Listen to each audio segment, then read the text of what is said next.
Quem é Danilo Dávila? Bom, Danilo Dávila nasceu em Porto Alegre no ano de 1941.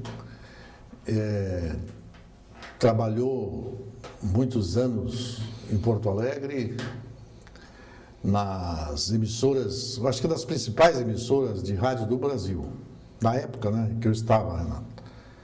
Eu comecei minha vida no rádio, numa rádio pequena lá, chamava-se Rádio Pampa. E na época que eu estava na Rádio Pampa, eu fui convidado para ir para a Rádio Gaúcha, de Porto Alegre, em 1960, creio. E o que você fazia? Na Rádio Pampa eu comecei, como naquela época, como foca, né? Aliás, eu não era nem rádio, eu era foca da 0 hora, da última hora. Aí depois que o Dipon Zutier, que trabalhava na Pampa, me convidou para ir para ser redator de notícias. Eu preparava todo o noticiário na Pampa para ser apresentado, que nós tínhamos 2 horários.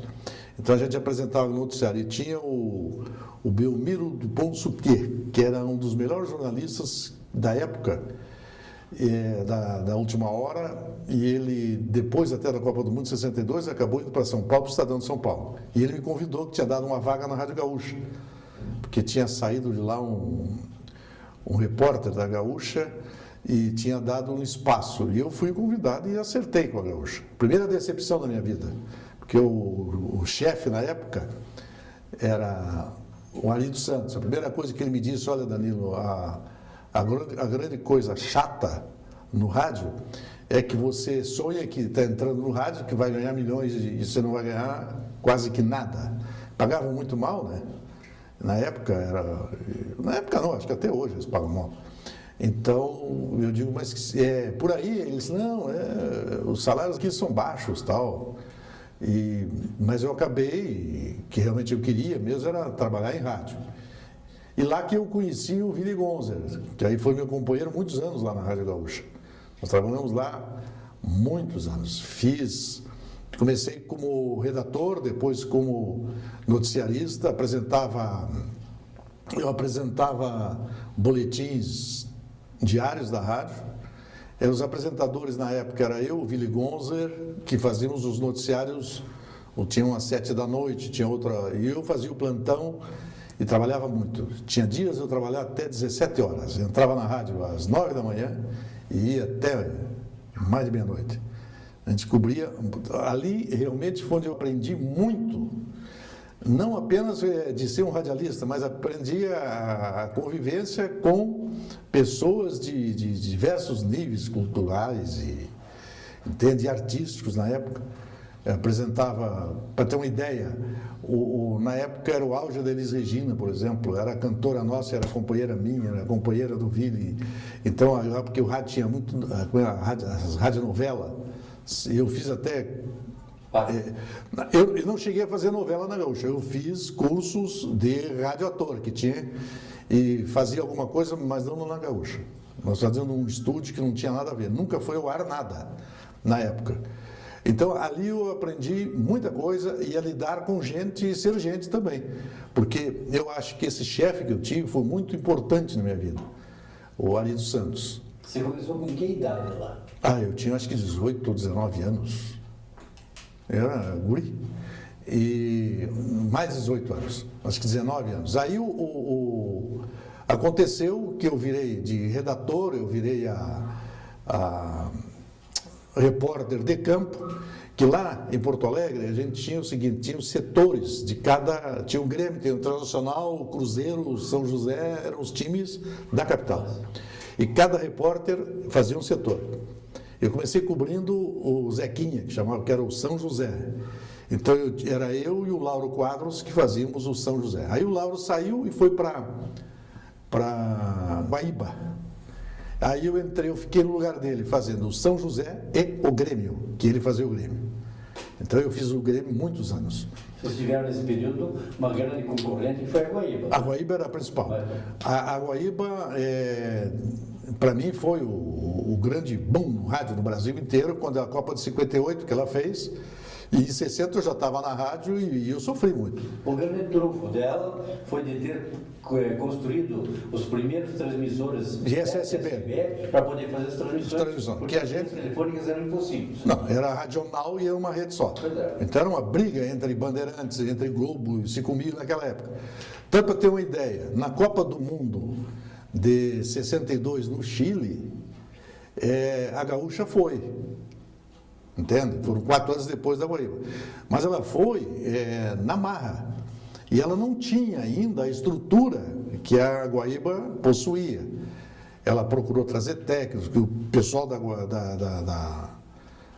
Gaúcha era bom também, mas não tinha os aparelhos. Não tinha engenharia. Não era um serviço. Não, era complicado. Então, a Copa do Mundo, para ter uma ideia, no dia, na hora de começar, a gente perdeu contato com o Chile. Que nós ficamos lá a manhã inteira chamando alô Chile, não entrava. Aí quando eu ouvi lá no fundo o Vili falando, eu desconto assim que vai. Ele entrou e foi. Aí depois ele passou por Resende transmitir. Quer dizer, o sofrimento da Gaúcha e a Guaíba deitavam lá, os caras trocavam ideia, conversavam na rua da praia, e nós ali. Mas a Gaúcha correu ali com ela, pau a pau em 62. Aí depois nas outras Copas ela foi normal. Aí já tinha os canais, né? Aí já tinha a Embratel, que aí era mais fácil fazer, né? Agora, naquela época da pedra, em que você puxar hoje, ninguém mais puxa nem fio dentro de campo. Então, eu fazia reportagens no Olímpico lá, era com um bando de fio de pendurado, e puxa para cá, entende? Então, era muito difícil. Hoje não, hoje é fácil. Hoje as aparelhagens todas são com muita facilidade de você fazer qualquer entrevista. Eu sofri muito e eu trabalhava muito, eu era muito dedicado. Então, em função, não pela voz, porque naquela época tinha que ter voz. Aí. Hoje não, hoje qualquer um entra e sai falando por aí. Eu não tinha a voz que tinha, por exemplo, o Willy Gonzer, mas a gente supria isso com o trabalho e a execução de tudo que a gente ia fazendo. Então, sofreu-se muito naquela Copa de 62. Aí, e o salário sempre ruim, não tinha ninguém ali que ganhasse bem. Apesar de que o profissionalismo é um ponto alto de todas as emissoras lá no Rio Grande. Tanto a Gaúcha, a Guaíba, como a Difusora, que aqui ela não tinha onda curta, era só onda média. Era dos padres lá, né? Que era dos padres que a Bandeirantes comprou no futuro, depois de alguns anos a Bandeirantes comprou. Então, elas não tinham. Não tinha esse negócio, eu tenho que fazer não sei o quê, agora não vou, não. Tinha que bater cartão, tinha que entrar na rádio de manhã, bater cartão e ficar o dia inteiro. Entende? Era realmente. Foi uma grande escola para mim ali. Aí eu não me lembro, lá por ano de 63, um dia lá o Vili me convidou para almoçar. Nós fomos almoçar e ele disse: olha, o negócio é que tem um camarada aí de Santa Catarina que quer contratar você. Eu digo: pô, quem é o cara? Não sei se você lembra do Lazinho, chegou a conhecer o Lazinho da Rádio Nereu Ramos, lá de Blumenau. E eu ganhava, para ter uma ideia, eu não sei quando é que. Era 8 mil reais, uma coisa assim, 8 mil cruzeiros, naquela época que eu ganhava em Snip, que chamavam, né? Aí eu pedi a minha demissão porque eles me deram 40 mil. Então, não tinha como. Eles chegaram para o Vili e ofereceram também um monte. Então, o pessoal saiu. De 8 para 40, você não ia ficar na rádio. E uma coisa que eu analisei, eu poderia até ter continuado na Rádio Gaúcha. Só que eu fiquei pensando assim, para eu chegar a ser o que o Vili é hoje, o que o outro eu vou levar 50 anos, porque aqueles que estavam lá, eu era guri e já ouvi os caras não saíram nunca, é sempre os mesmos. Ali não tem esse negócio da colher de chá, por exemplo, na Globo. O Galvão, ele põe jogador de futebol, ele põe bandeirinha, tudo, mas ele não põe ninguém que transmita o futebol ao padrão dele. Eles não abrem. Então aí eu digo, bom, se eu ficar aqui, eu vou ficar 50 anos aqui e vai acabar, que um dia eu vou acabar desistindo, porque não vai ter chance nenhuma, esperar o cara morrer para você ir subindo. E aceitei a proposta. Aí eu fui para Nereu, lá em Blumenau, e o Silvio Rona já estava na Nereu Ramos. E o Silvio um dia me ligou, me falou, disse: olha, o Jair Brito assumiu a Rádio Independência. Aí contou a história da Independência, que a Independência tinha sido fundada na época do Maia Neto e o Jorge Nasser, em setembro de 63. E aí eu, na hora, digo, vamos embora. Aí vinha eu e o Silvio. E o Vili também, porque o Vili saiu da Gaúcha e veio para cá. Que fundou-se aqui, eu tenho a impressão, na época a gente procurou botar o mesmo que se fazia lá no Rio, porque o Vili era o chefe. E ele estava acostumado com o sistema de repórter, tudo isso aí, e implantou-se na Rádio Independência. Ele iniciou lá como noticiarista, né? Ele veio... Na Independência, ele fazia o noticiário da Petrobras. Exatamente. Era informativo da Petrobras. Brasileiro produzindo veículo para o Brasil, produzindo petróleo para o Brasil, não sei o quê. Mas isso foi em 63, antes da Revolução.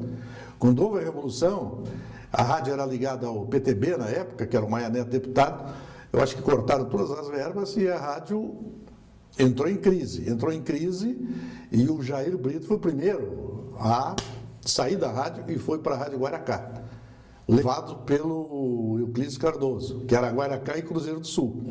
Não deu outra. Aí, tinha sido vendido. E eu tinha na Independência, chamava-se Sentinela Esportivo, um programa de noticiário que eu fazia todos os dias, patrocinado pelo Café Alvorada, que quem me arrumou o patrocínio foi o Maurício Frutti. E quando eu saí o Alvorada já foi junto comigo. Já saímos da Rádio Independência, eu com o patrocínio já fomos para Guaracá. E o Vili não foi para Guaracá, ele ficou um tempo aqui, aí foi para Belo Horizonte, depois de Belo Horizonte voltou uma rádio de São Paulo e voltou a Porto Alegre, depois de Porto Alegre, de anos e anos. Veio trabalhar aqui em Curitiba de novo, na Clube Paranaense. O Vili? Ele esteve aí, mas em 70, isso eu já tinha até, em 73, eu tinha arrendado a Rádio Farroupilha lá para parte de esportes. E o último contrato que eu fiz, o Vili estava na Gaúcha. Eu quis contratar o Haroldo Souza, que era da Rádio Alvorada, que era mineiro, mas era da Rádio Alvorada de Londrina. Estava na Itatiaia. Quando o pessoal lá, porque a concorrência era muito grande, e eu entrei em Porto Alegre, e só tinha a Gaúcha e a Guaíba fazendo futebol. E a Farroupilha não fazia. A Farroupilha, ela era líder de audiência até sexta-feira. No sábado, domingo, ela perdia, porque não tinha, na média, né, os pontos para bater a Gaúcha. E quando eu estive lá com o projeto que eu tinha, eles me convidaram, não, vamos fazer futebol aqui. Então eu acertei com eles e vou contratar o Haroldo. Eu entro com o Haroldo aqui, eu contratei o Haroldo, primeiro eu contratei o Luiz Fernando Federger, que é o dono desse jornal Impacto. O Luiz Fernando é excelente narrador, padrão Vili Gonzer. E ele estourou em Porto Alegre. Ele estourou e aí começou uma guerra entre as rádios e tal. Para ter uma ideia, eu sou gaúcho, nasci lá, eles me chamavam de estrangeiro. Os estrangeiros entraram aqui e os gaúchos são muito bons. O gaúcho é barrista, como o paulista é barrista, entende? Quer dizer, e ficou uma confusão muito grande. E eu digo, vou contratar o Haroldo. Aí quando eu falei isso numa janta lá, alguém da minha equipe foi lá e falou para o cara, para aquele Siroski lá, ó, Danilo vai trazer o Haroldo Souza. Eles foram contratar o Haroldo, antes de mim, porque eles conheciam o Haroldo. Eles contrataram o Haroldo, aí eu digo, bom, agora eu vou fazer o seguinte, então eu vou contratar o Vili Gonzer, que é o primeiro na rádio. Aí eu chamei o Vili. Aí eu chamei o Vili e contratamos o Vili. Foi a última contratação que eu fiz na Farroupilha. Que eles ficaram bravos. Pô, o Danilo veio aqui e fez uma confusão. Eu abri o mercado para gente que não tinha, que a minha ideia era dar condições para aqueles que queriam. Tá, o melhor narrador hoje do Rio Grande do Sul chama-se Pedro Ernesto, que é da Rádio Gaúcha. Esse camarada, ele subiu o Morro Santa Teresa com um gravadorzinho daqueles... Ele imitando o Pedro Pereira, não sei se chegou a ouvir o Pedro Pereira, que era corredor e morreu de acidente de automóvel, e era da Guaíba, tinha transmitido já 2 Copas do Mundo. Ele que entrou no lugar do Mendes Ribeiro, e o Pedro imitava, ele tinha o timbre de voz do Pedro Pereira. Então, eu deixei o Pedro, botei o Pedro, eu que lancei ele e outros lá, que alguns estão até hoje lá. Então nós abrimos o microfone para gente que não quer ter chance. Então eu acho que eu fiz profissionalmente assim um grande trabalho para aquele pessoal de lá. Depois que eu saí, estourou a Tupi no Brasil inteiro e eles venderam a rádio para a Gaúcha. Então hoje só tem de novo a Gaúcha e a Guaíba, de ondas curtas, e a Band, que é a Bandeirantes, que é a antiga difusora na onda média. Não tem mais ninguém fazendo futebol lá. Quando nós estamos falando em rádio, competência profissional, tudo, a difusora tinha a maior autoridade no cidadão, que era a maior autoridade em condutividade de solo, que era o Frei Ledino. Não me lembro. Então é isso que eu digo, você vê tanto que eles cuidavam, no caso da Guaíba, com as transmissões, quanto na difusora, com a qualidade de trabalho que eles tinham, entende? Não, o rádio no Rio Grande é muito profissional. Você ouve direto, tanto a Gaúcha como a Guaíba eu escuto direto. Quando posso ouvir futebol, porque hoje eu ando mais, nem tempo de ouvir futebol. Assisto muito jogo na televisão.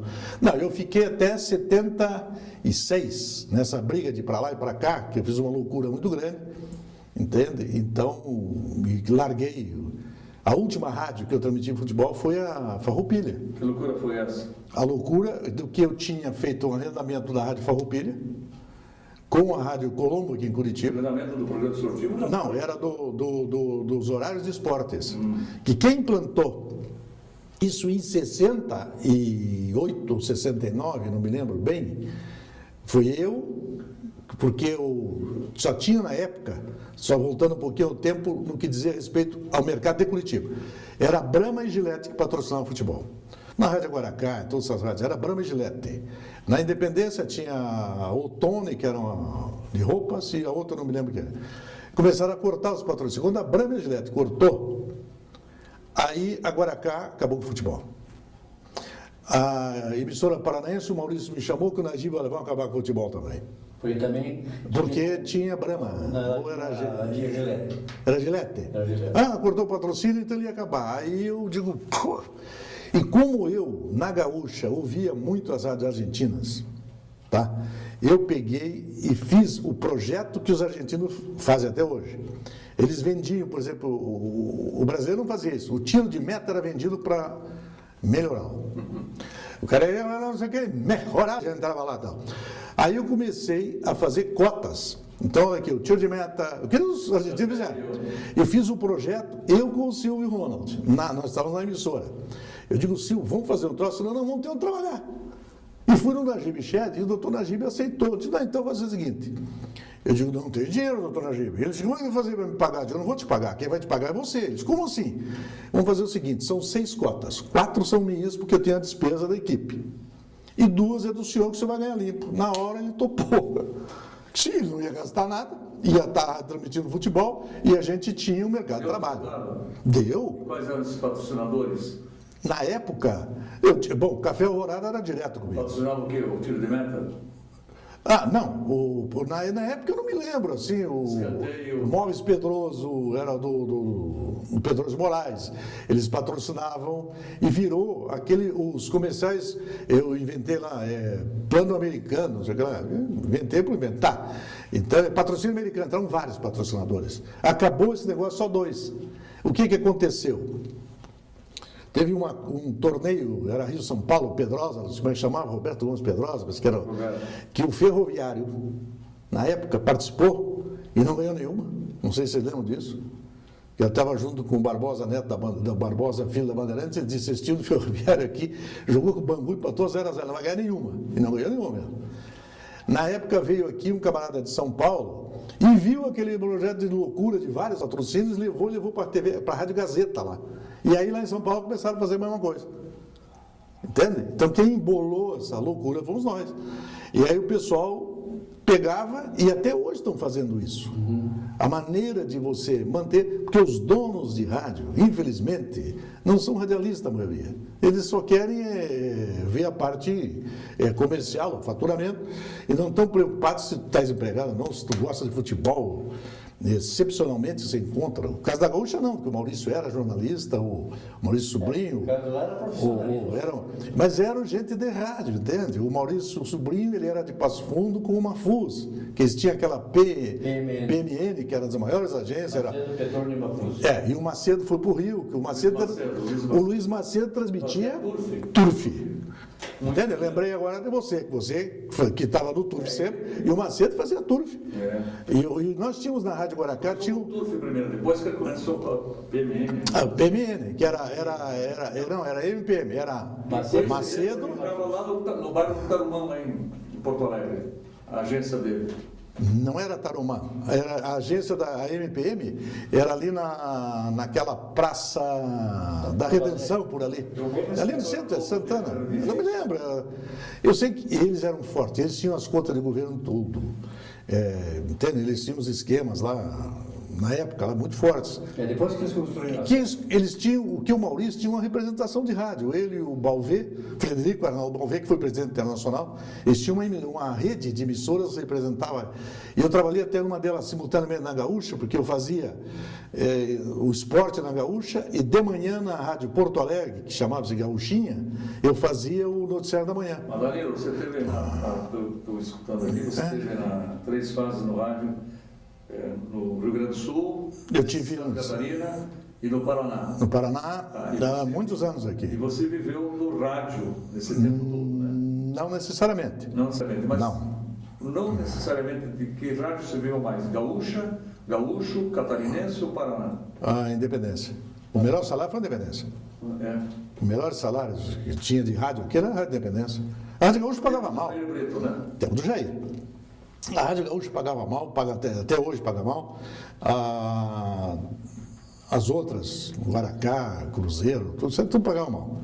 Então a gente ganhava, onde se ganhou mesmo foi a Independência. Só que eu tenho um diferencial na coisa, porque além de fazer o esporte de rádio, quando eu fui para a emissora, quem me levou para a emissora paranaense foi o Maurício. Eu vendia patrocínio. Eu comecei vendendo patrocínio, até às vezes eu fico pensando, se eu tivesse começado a fazer no Rio Grande o que eu comecei a fazer aqui, eu não teria vindo para cá. Provavelmente, porque lá não tinha esse esquema de vender nada. Lá a gente só entrava e fazia esporte o dia inteiro. Aqui não. Aqui aconteceu o seguinte, por uma necessidade na época, que a rádio, quando começou a cair, o Ville, nós tínhamos que fazer um jogo, não sei aonde, acho que Rio, São Paulo, e aí precisava de um patrocínio, eu fui falar com o Pedroso de Moraes, dos Móveis Pedroso, que ele era presidente, José Pedroso de Moraes. Eu falei com o seu Pedroso, eu digo, Pedroso, precisava arrumar um patrocínio, para um jogo assim. Ele pegou e comprou e gostou e começou a comprar. Então a rádio tinha que, para te ter uma ideia, a Rádio Independência, quando ela fez 11 meses no ar, eu fiz um texto no Maracanã, estava eu e o Ville transmitindo, chovendo para burro, choveu lá no texto escrito da marca, a escalação do Ville apagou toda, porque quando se escreve ficou tudo borrado, não se entendia o que tinha que fazer tudo. Não. Eu escrevi um texto para o Ville, 11º mês no ar, a 12ª transmissão direta, porque era um acontecimento se fazer uma transmissão direta ao vivo do Rio de Janeiro. A gente tinha feito 12 transmissões em 11 meses. Tinha rádio que a vida inteira nunca tinha feito nada. Então, a Rádio Independência foi o grande impulso no rádio do Paraná. Foi aí que se iniciou a propaganda ou não? Não. Ainda não? Não, na Independência foi. Foi aí que eu comecei a vender, sabe? Só que eu vendia para a rádio, eu não ganhava comissão nenhuma. Eu simplesmente arrumava os patrocínios para pagar a rádio. Quando eu fui para a TV, para a rádio emissora paranaense, você estava na TV Paranaense, Canal 12.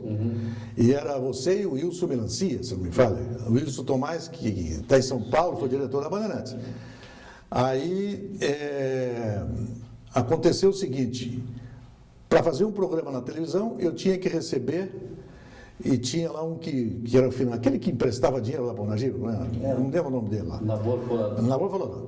Então, eu recebia em promissórias, e descontava as promissórias com o parente dele lá. As comissões recebiam promissórias. E quem me ensinou a vender televisão foi você.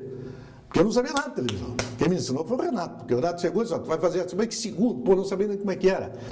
Aí eu fui e vendi, foi um horror a apresentação, vendi, rapaz, um programa de televisão ao vivo por Munir Caluf da Louvre para botar um programa do Vanderlei Cardoso no ar, que foi um horror. Apresentei mal para burro. Tinha feito outras entradas, eu tinha feito entrega de carro, até eu lembro daquela Bela, uma vez entregar. Eu sei quando me chamavam, o Baiar me chamava para fazer as apresentações, e ali eu comecei a fazer também televisão. E passei a fazer um programa que chamava-se Bola 12 na TV Paranaense, que era junto com a Gazeta na TV, não sei se você lembra, que era o Maurício que apresentava, o Jamur e a Dalgisa Portugal. Era a Dalgisa Portugal, né? Não, a Dalgisa apresentava um outro... Rosemary, não.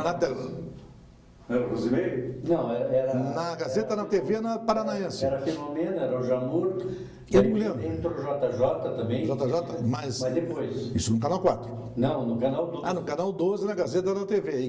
E o diretor era o Rafael Delala. Sim. Que o Rafael Delala que matou coisa antes de anunciar lá. Aquele presidente lá que tinha morrido lá anunciou antes. Uma confusão desgraçada. Essa eu não quero nem entrar. Então, não, deixa para lá. Aí, na Gazeta na TV, eu fazia o Bola 12. E o Bola 12, ali tinha uma briga interna, porque é o seguinte, eu não gosto de escrever nada. Porque se eu escrevo, eu começo a ler, me perco todo. Então eu fazia tudo improviso.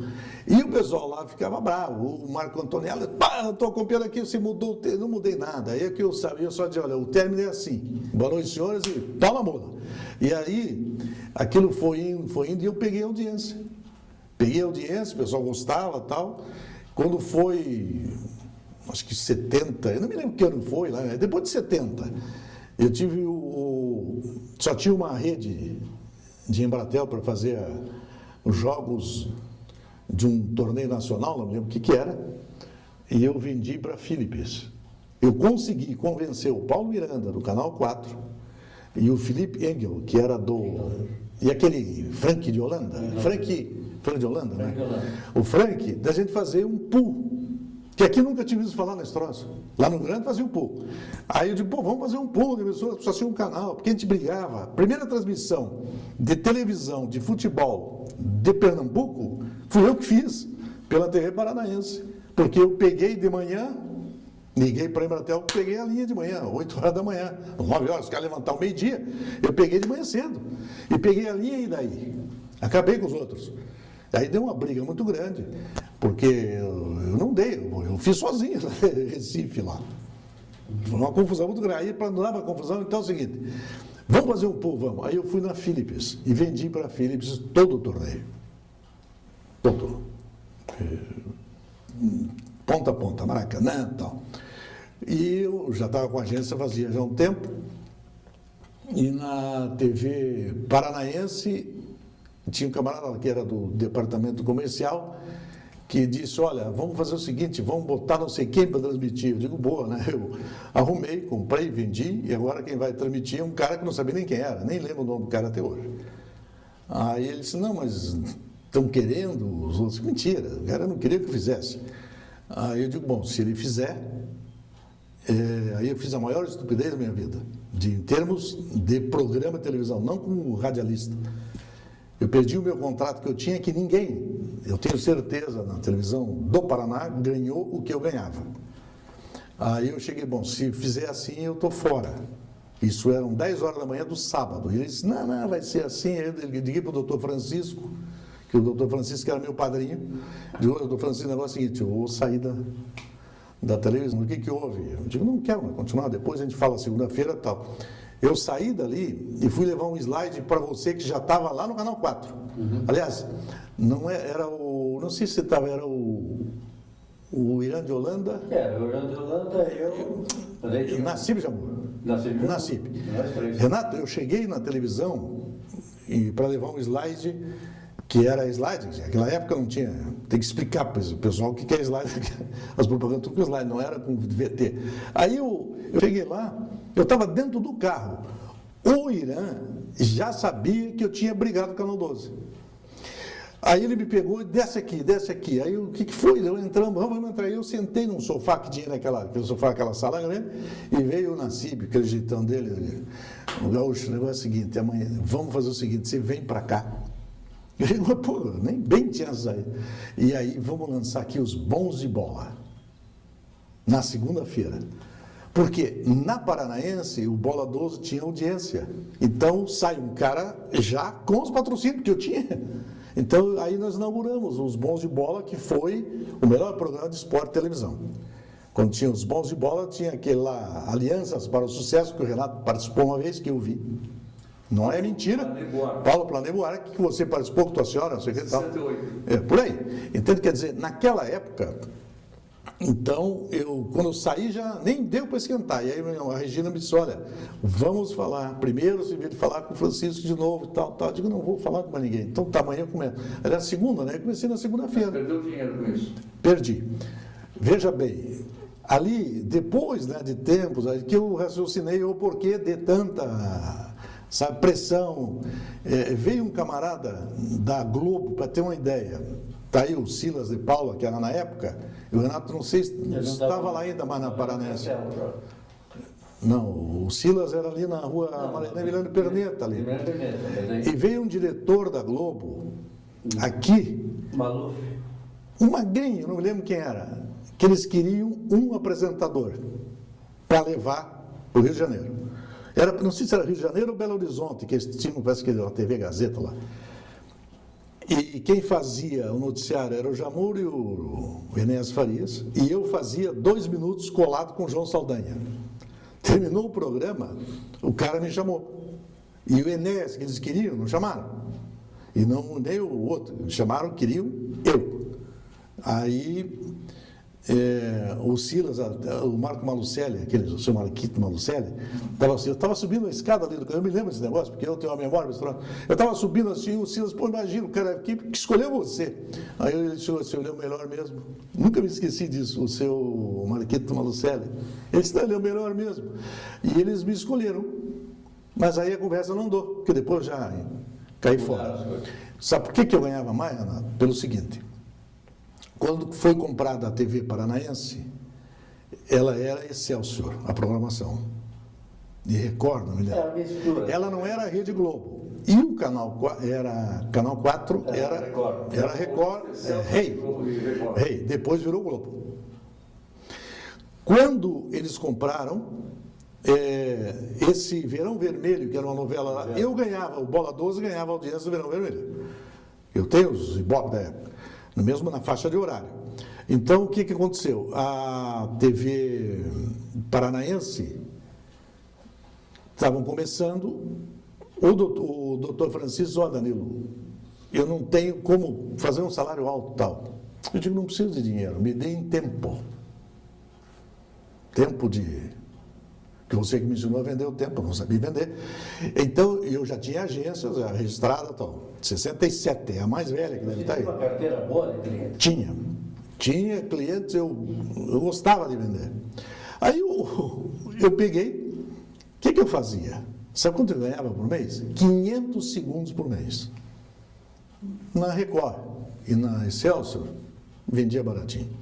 Quando entrou a Rede Globo, você pega hoje o preço de um Fantástico e um Jornal Nacional, que eu não me recordo quanto é que está hoje. Também. Não sei, 20 mil, 30 mil, sei lá. E multiplica por 500 segundos, 30 segundos. O que eu fazia? Eu juntava 2 meses, eu não vendia para ninguém, 2 meses. E pegava os clientes que eu tinha e vendia com 50% do preço de tabela deles.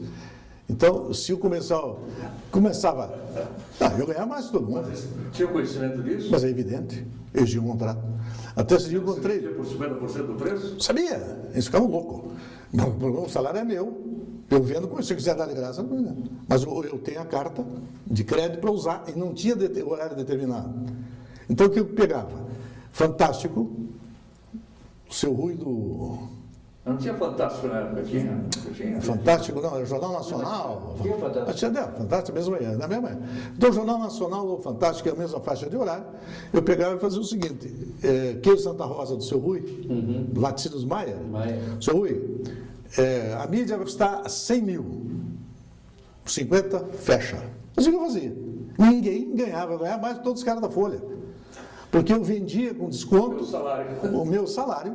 Sim, eu tenho as cartas até hoje. Esse dia encontrei o doutor Abílio, lá que era diretor, a Chagas, Mas com quem você lembra? lá da Gazeta, ele que me assinava as cartas. Eu digo, olha, eu vou lhe mostrar quais as cartas que você me assinou, qualquer hora eu vou lá pedir. Me mandaram embora, não pagaram. Quem é que topou essa tua proposta do tempo? A pessoa física? Era o doutor Francisco Cunha Pereira, que era meu amigo. Sim, mas essa proposta ele topou a venda do tempo ou foi o comercial? Não, eu fiz a proposta, eles aceitaram. E o superintendente, a rede, não o doutor Francisco em si. ele era da rede, ele era o presidente. Ele homologou. E o doutor, e quem me dava todos os meses a segundagem era o doutor Abílio Chagas. Ele que me dava as cartas de crédito que eu tinha. Que naquela época se fazia muito disso. Ele era o diretor, superintendente financeiro. Então o que eu pegava? Eu vendia. Se eu tivesse continuado na televisão, eles iam ter que me indenizar no valor daquelas cartas. Mas eu simplesmente abandonei e fui embora. Não quero nada, porque o doutor Francisco era amigo nosso, ele ia criar um caso com a televisão. Agora, se não fosse, eu poderia até ter. Você saiu por livre espontâneo. Porque eu quis, eu não aceitei aquele tipo. E depois lá na frente que eu achei, olha, isso aqui eu acho que, sei lá. Está muito fácil, né? Está muito fácil. Pô, aí eu fui, me dei bem no Canal 4. O mérito era seu também, né? Sim, eu ganhava, Renato, veja, 500, eu não sei se você colocar 30 segundos hoje, 20 mil reais. Você pega 10 vezes 30, são 300 segundos. Né? 10 dá 200 mil reais em 300 segundos. Quem ganha na televisão de hoje? Ninguém ganha. Entende? Então, o maior salário que eu tive realmente, com carta de guerra, foi esse. Agora, de microfone, de rádio, é a Rádio Independência. Entende? Isso aí foi muito tempo.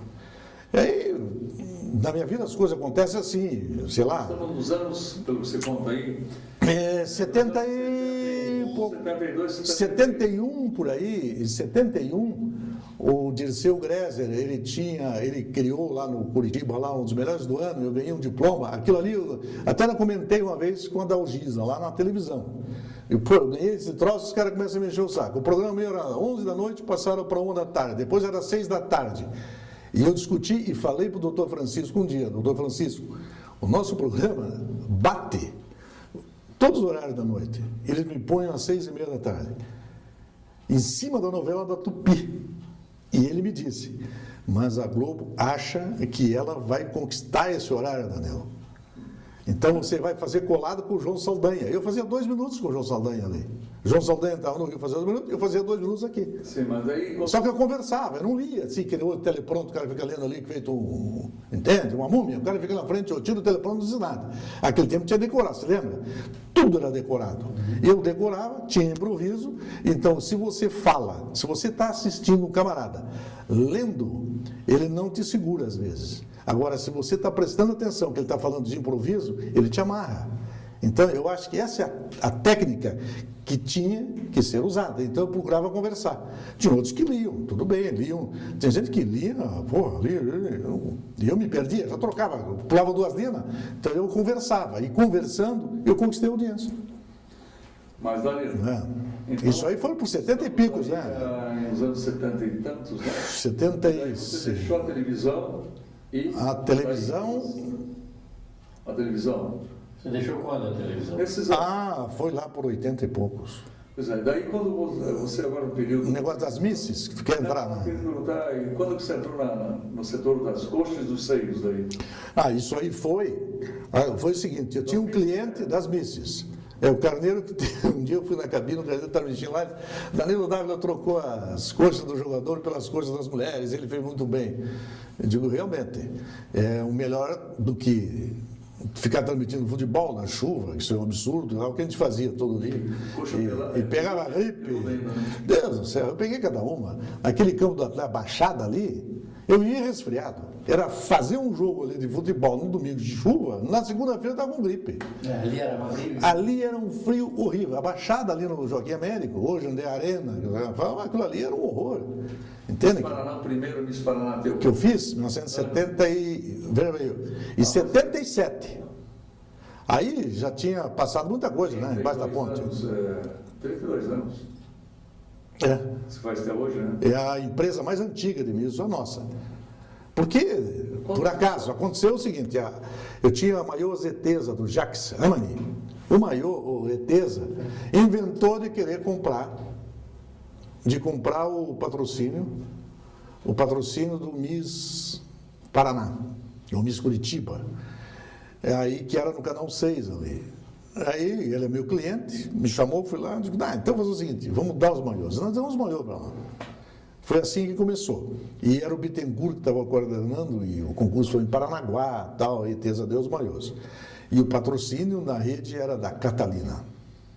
Aí deu um pau com a Catalina, porque eles pegaram os maiôs da Etesa e tal. No outro ano, antes de começar, o Martinez me disse, Danilo, tu quer ficar com o Miss Paraná para você? Eu passo tudo isso aí para você, porque ele era do Diário Associados, eu não quero saber, não sei o quê. E me passou porque eu tinha um bom relacionamento com eles, comercialmente, nós tínhamos, ele tinha o Silvio Santos, que era ainda lá no Coisa, na TV... Canal 6, não, era TV Paraná Canal 6, não era a Rede OM, nada. Aí eu peguei e digo, então tá bom. E eu passei a fazer. Então, de fato, em 78, que nós fizemos no ginásio do Pinheiros, que não tinha lugar, eram uns 40 e tantos candidatos na época, com transmissão ao vivo e tal. Naquele ano foi. No outro ano, a Tupi passou para o Canal 4. Aí nós fomos para o Canal 4 também. Eu acho que vocês estavam no Canal 4, não sei se era você que estava... Não estava mais. Você já tinha saído. Tá. Era o Paulo Miranda também? Não, eu não me lembro quem é que estava lá. Miranda e Holanda. Era o Irã que estava lá. Então a gente começou a fazer com o Canal 4 o Miss Paraná e o Miss Curitiba. Aí foi indo, quando foi em 81 acabou a rede. 81, 82, que acabou a rede Tupi, mas eu já estava entrosado com o Miss Brasil em Brasília, que era com a rede, que era o Paulo que fazia a apresentação, mas a produção era da rede Tupi Televisão, que era em Brasília. Desde aquela época, nós estamos. E nós começamos a fazer aquilo ali paralelamente com a publicidade, que acabou. Chegou uma época em que eu tive que optar, ou a gente se dedica mais à publicidade, ou aos eventos. E a gente resolveu investir muito nos eventos. E hoje, no mundo, pode ser que tenha, que deve ter, mas nós somos muito fortes. Nós temos eventos em vários países do mundo, quase todas as semanas. Nós temos uma brasileira indo, que eu indico, ou a gente vai lá e ajuda a fazer. Entende? Eu estou com uma hoje na Grécia, a semana que vem tem uma outra para a República Dominicana, e os concursos nacionais. Então, tomou você viu, né? Então, é uma loucura muito grande, mas agora nós estamos numa situação seguinte, ou você permanece com a loucura, ou para. Se parar, jogou fora tudo que você fez. Nós quem é você? Nós é a família. A nossa empresa é uma empresa familiar. Entende? Então, todos estão entrosados. Se você for hoje lá, você vai ver. Nós temos um evento domingo, que é o concurso de criança, que foi inventado há muitos anos atrás, e é o maior evento infantil a nível nacional, e o maior evento infantil mundial é nosso também, que chama-se Little Miss Nations, que é Miss Nações Infantil, que vai ser agora de 23 a 30 de agosto aqui em Curitiba. Você coordena, a família coordena toda essa... A parte internacional de eventos, veja bem, na parte internacional, é a minha filha que mais trabalha na parte internacional. E viajamos direto. Semana que vem, eu estou na República. Quando a semana passada, Dominicana. Eu vou para a República Dominicana, aí ela já vai indo para. Ela foi na Bulgária agora, e o Otávio veio da Bulgária esses dias, o outro, meu filho. Porque quando é concurso de criança, a gente faz questão de que vá alguém da empresa acompanhando a mãe da criança, entende? Porque vai muita criança só, né? Não, nem sempre. Porque às vezes eu tenho 3 categorias, de 4 a 7, 7 a 10, 11 a 13, de criança. Entende? Hoje, por exemplo, nós vem só da Bulgária, virão 5 crianças da faixa de 7 a 10 anos, para concorrer aqui no Brasil do Nações Infantil. Só da Bulgária. Eu tenho, da Rússia já tem, Tarquistão, Cazaquistão. Eu tenho uns coordenadores bons lá, e eles me mandam para os eventos aqui. No Brasil é fraco, agora o movimento é bom. É muito bom. Eu fechei uma parceria muito boa com a Rede Globo, então nós tivemos ano passado, não sei se chegaram assistindo no Fantástico, um concurso de criança que teve, nós que fizemos, o Miss Brasil Infantil. Da Miss Miss Brasil em si é teu também? Sim, mas é com o Miss Globo que eu trabalho. Veja bem, o Miss Brasil tradicional nós fazemos, só que a franquia do Miss Universo não está conosco, está com uma outra empresa que trabalha com a Bandeirantes. E a gente tem a franquia do Miss Globo Internacional, que hoje veio ainda, a confirmação vai ser dia 30 de outubro. Você ganha deste ano. patrocínio, Danilo? De patrocínios nacionais, quando são os eventos aqui. Não é você que procura o patrocinador?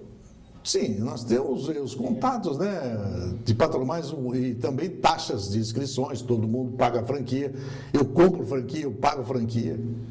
Então, as franquias, eu vendo muita franquia. Mas o Miss Paraná, o Miss Brasil... Não, de Miss, os nacionais, não os internacionais. Agora, uma análise do analista... Sim. Na questão... Nacional? O nacional, o estadual, o nacional, já não é popularmente como era antigamente. Não. Mas dá talvez mais faturamento agora do que antes. Sim, antes só tinha um evento. Então, o Miss Brasil, antigamente, ele era vinculado a um evento, que era o Miss Universo. O Miss Universo caiu no mundo inteiro, vocês devem ter ouvido o que eu ouvia. Dizia assim, Miss acabou, já era, Miss já era. Porque o Miss Universo caiu no mundo todo. Só que, nesse ínterim, eu entrei na parte internacional e descobri que existiam outros concursos semelhantes ao Miss Universo e que no Brasil não existia. O Miss Globo Internacional, o Miss Rainha do Mundo Internacional é tão forte como o Miss Universo e o Miss Globo. Miss Turismo Internacional tem N concursos no mundo e que no brasileiro nem eu sabia que tinha. Aí eu abri, né, o mercado praticamente. Hoje tem muita gente concorrendo com a gente. Brasileiros que foram atrás daquilo que a gente, como se diz, né? Aqui não nada se cria, tudo se copia. Os próprios concursos de criança, hoje tem várias empresas fazendo semelhantes ao que a gente faz. Então, isto aí é complicado. Os direitos disso, do ponto de vista jurídico? Não registra o título Brasil. O Miss Brasil, por exemplo, o Miss Brasil eu registrei. Os teus? Os meus, claro. O Miss Brasil, concurso oficial Miss Brasil. É teu? É meu. Nós registramos quando tinha 9 anos, 8 anos de registro, o INPI resolveu rever e tornou como um nome comum. Aí começou a aparecer um monte de Miss Brasil por aí. Senão não tinha, era só um. Atualmente? Não, existe o registro, porém não é com exclusividade. E hoje onde você tem exclusividade? Algum registro? Nenhum? Não, nós temos no Miss Nações Infantis, esse livro Miss Nations é nosso exclusivo no mundo todo. Ninguém pode fazer igual, criado e registrado, todos. Entende? Então, todos os eventos infantis, tudo registrado. Muito bem, nós estamos falando muito em dinheiro. Em dinheiro. Agora vamos entrar... O que ganha mais? Não é nada disso. Vou entrar um pouco nos bastidores desses concursos, principalmente nas décadas dos anos 80. Qual o grande trabalho que você tinha com as mães das moças? Renato, os problemas... você falou bem a época, né? Você falou, por exemplo, cada época... Então, veja, era mais difícil. Então, por exemplo, na época de 80, 85, a candidata viaja, a mãe tinha que ir junto, entende? Então, você tinha que arrumar uma passagem para mim e mais para a mãe. Então, naquela época era assim. Entende? Qual nome você está falando? Estou falando... Aqui no Brasil. Você captar candidatos era muito mais fácil do que hoje. Não. Pensei que está dizendo o comportamento na época do concurso era assim. Isso é um detalhe. É um detalhe. Então, hoje participam muito mais que antigamente. Para ter uma ideia. Mas era mais, pelo menos no âmbito nacional, era mais fácil. O Miss Brasil tinha mais... Era mais centralizado. Tempo de Ângela Vasconcelos. Claro. Mas isso não era só Miss Brasil, era Miss Argentina, Miss Paraguai, Miss Uruguai, todos eram centralizados num evento só. Todo mundo queria participar. Exatamente. Então, não é que todos queriam participar. Tinha muita audiência e o pessoal assistia, mas para você arrumar Miss também era difícil. Naquela época era mais difícil que hoje. Hoje, você põe uma matéria na televisão, a própria candidata já liga. Antigamente, ela tinha que perguntar para a mãe se podia ligar. Que não era assim. Por vaidade, por prêmios e tudo, né? Exatamente, entende? Quer dizer, era difícil, né? Você queria fazer um concurso, tinha uma série de barreiras que hoje não tem mais. Hoje a Miss ganha o concurso, às vezes a mãe nem vai assistir o concurso, tá? Não vai, ela viaja, vai representar o Brasil e está aí. Naquela época, há 30 anos atrás, de jeito nenhum. Era complicada a coisa, então era diferente. Entende? Então o comportamento era uma coisa. Agora, a facilidade. Eu tive na semana passada uma matéria no G1, que nós temos uma parceria de divulgação com a Globo lá. Ela botou uma matéria do resultado do concurso do Miss Paraná Infantil. Vieram quase 1.000 e-mails de fotos de candidatas querendo participar do Miss Brasil Infantil. Quando que, há 30 anos atrás, aconteceu um negócio desse? Nesse período, se incomodou muito, você é muito dinâmico, tem uma certa ansiosidade, pergunta a você, Danilo, problemas jurídicos ou, não, se não for jurídicos, alguns problemas de discussões familiares, concurso que não foi bem certo, roubalheira aqui, o juiz, se incomodou muito com isso? Olha, eu me lembro uma vez, isso teve no canal 4, que deu um rolo muito grande. No Miss Curitiba, uma garota tirou o 2º lugar. Tá, era muito boa, tirou o 2º lugar. Foi lá no Santa Mônica, me lembro bem. Ela tirou o 3º, era do Clube Curitibano. Essa que tirou o 2º lugar, pegou e foi em Antonina, e se inscreveu por Antonina no Miss Paraná. A Marise Quirino. Chega no Miss Paraná, na grande final, quem ganha o concurso? Aquela que tirou o 2º da outra. Aí, aquela que tirou o 1º, achou que era injustiça dela ter competido com a outra, que tirou o 2º. Juridicamente, isso não valia nada, porque não tinha um regulamento, isso ia ser proibido. E no regulamento era um misto nisso aí. Houve a reclamação, chiaram e tal, mas não houve mais nada além disso, entende? Porque hoje, principalmente hoje, todo mundo sabe que se você não ganhar, você pode. No Miss Brasil eu não permito. Por exemplo, a Miss que concorreu, a Miss Paraná deste ano concorreu ao Miss Brasil, não volta mais a Miss Brasil. Entende? Ela não volta mais. Mas eu quero concorrer o ano que vem no Miss Paraná de novo. Não volta. Nós temos um regulamento que não permite isso. Mas naquela vez houve o pessoal reclamando. Agora de entrar, vou entrar na justiça, nunca houve. Nunca. A tua equipe, para essa sustentação de retaguarda estratégica, é uma equipe exclusivamente familiar, de 4, 5? Não. Eu tenho mais, claro. Você tem uma ideia, agora nós estamos indo para Santa Catarina, nós vamos com uma equipe mais ou menos uns 30. Porque eu tenho 3 categorias de criação, eu estou com mais ou menos 70 inscrições de crianças, são 70 mães, 70 pais que estarão em volta daquela criança. Então, você imagina o que eu tenho de gente, porque eu tenho grupos. Então, eu tenho uma equipe que vai cuidar um grupo, são três grupos diferentes, que vão dar assistência para essas candidatas que vão estar se preparando.